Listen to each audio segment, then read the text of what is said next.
March 22nd, 2025, Saturday of the second week of Lent. A reading from the book of the prophet Micah.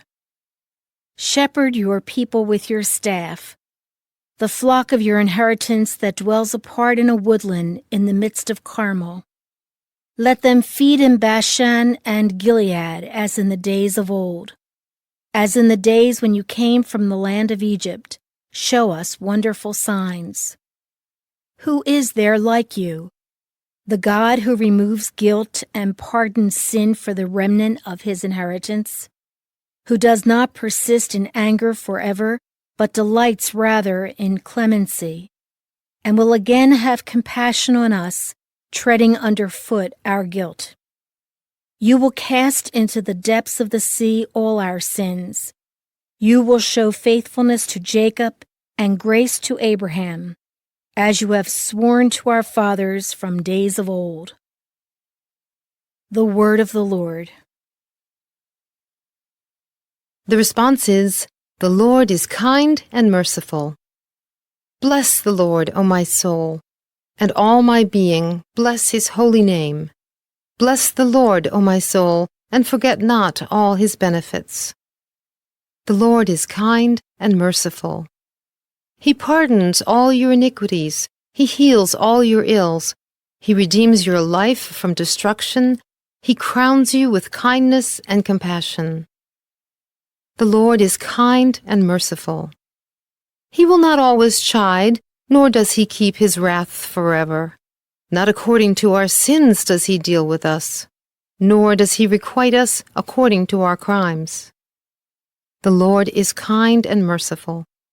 For as the heavens are high above the earth, so surpassing is his kindness toward those who fear him. As far as the east is from the west, so far has he put our transgressions from us. The Lord is kind and merciful. A reading from the Holy Gospel according to Luke.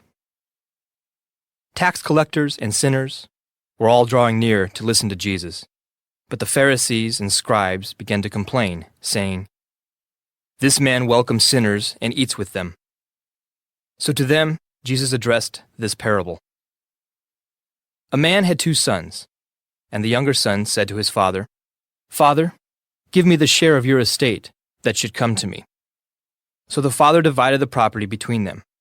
After a few days, the younger son collected all his belongings and set off to a distant country, where he squandered his inheritance on a life of dissipation. When he had freely spent everything, a severe famine struck that country, and he found himself in dire need. So he hired himself out to one of the local citizens, who sent him to his farm to tend the swine. And he longed to eat his fill of the pods on which the swine fed, but nobody gave him any. Coming to his senses, he thought, "How many of my father's hired workers have more than enough food to eat? But here am I, dying from hunger. I shall get up and go to my father, and I shall say to him, 'Father, I have sinned against heaven and against you. I no longer deserve to be called your son. Treat me as you would treat one of your hired workers.' So he got up and went back to his father. While he was still a long way off, his father caught sight of him and was filled with compassion. He ran to his son, embraced him, and kissed him. His son said to him, 'Father, I have sinned against heaven and against you. I no longer deserve to be called your son.' But his father ordered his servants, 'Quickly, bring the finest robe and put it on him. Put a ring on his finger and sandals on his feet.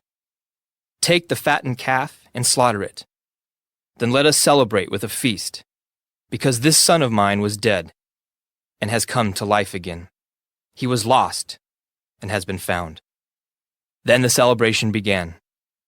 Now the older son had been out in the field, and, on his way back, as he neared the house, he heard the sound of music and dancing. He called one of the servants and asked what this might mean. The servant said to him, 'Your brother has returned, and your father has slaughtered the fattened calf, because he has him back safe and sound.'